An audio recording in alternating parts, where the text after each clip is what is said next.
Assalamualaikum warahmatullahi taala wabarakatuh. Bokki Taif production bu wilaya ngeen fekk fi ci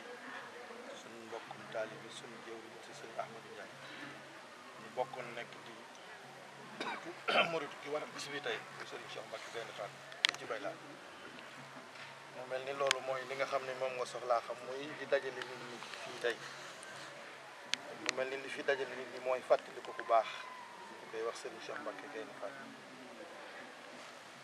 fàttaliku nag dafa doon loo xam ni ci xol lay jóge yàlla moo ne woon wa zakkir fa inna zikraa tanfa'ul mu'miniina fàttaliku leen yonent bi la ko xool ni ko di fàttaliku lu baax nag moo tax ñuy wax bu ngeen ko defee da ngeen jariñ ndax loolu day jariñ ak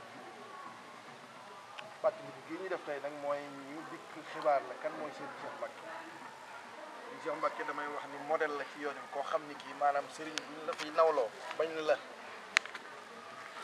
sëñ Cheikh Mbacke dara boo ci nuroo maanaam bu doon jëmm ma ni boo ci amee baaraam ñu naw la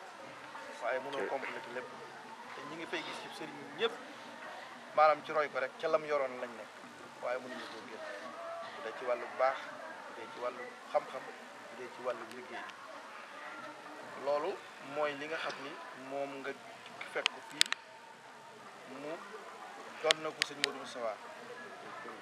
batale ko moom itam bi mu fi jógee yàlla dogal suñu jàmbaat yi sëñ Mbacke soxna Lo Mouhamed dekkalaat dëkk bi ba ku ne gën a bëgg de Taïf yéenay sëñ Modou Moustapha jëm amoon bi mu koy sanc ndax xam naa ni ba muy sanc dëkk bi am na lu mu ñaanoon dëkk bi mel ni kon bi sëñ Mbacke dikkee mottali ne ko ba nga xam ni ku gis fii mu soxla tëdd fi tey mottali na yéene sëñ Modou Moustapha ci ñëpp ba ku ne xamee ma gën a ñëw Taïf kon loolu mooy li nga xam ni muy 11 mai gi nga xam ni ci wàllu tubaab 11 mars gi nga xam ni ci wàllu tubaab moom lañ ko mujjoon a gis muy doon ñaari fan ci rakki gàmm moom la fi bàyyi ko woon moom la ñuy fàttalikoo bis bi tey ndax dañuy wax ni bis bi ci gën a ëpp solo mooy teg ko ci yoon nag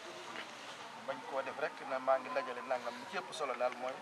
ta'zimul naal mubaarak maanaam màggal borom barab bii nga xam ne moo fi dajale muy sëñ Cheikh Mbacke ñii nga gis fii maanaam ak li ci ëpp lépp ay dongay tarbi yi ñi ñëpp ñoo bokkoon di Mourito Bayla ñëw woon ñoom ñëpp waaw ñoo fi bokkoon nekk li ñu fiy dajalewaat dundalaat suñu xol boobu nga xam ne dañuy fàttaliku dañ fa nekk woon ci wàllu tërbiye moo na fa dajale tey ndax ku ci nekk ñii nga jógee Ndakaaru ñii génn réew mi ñi nangam waaye day am bis boo xam ne nii da lay ñor ci danaa fa dajeeg sama mbokki daara yi loolu rek da koy jar ndax loolu ci dundu xol la te dund ba mu neex dundu xol ànd ak imaan moo ci gën loolu bokk na ci li nga xam ni moo ñu dajale ci bis bi léegi nag nga laajal ne loo xam ne baax na jërëjëf sëñ bi kàddu rafet na trop xanaa nga dolli ñu ñaan rek taw jërëjëf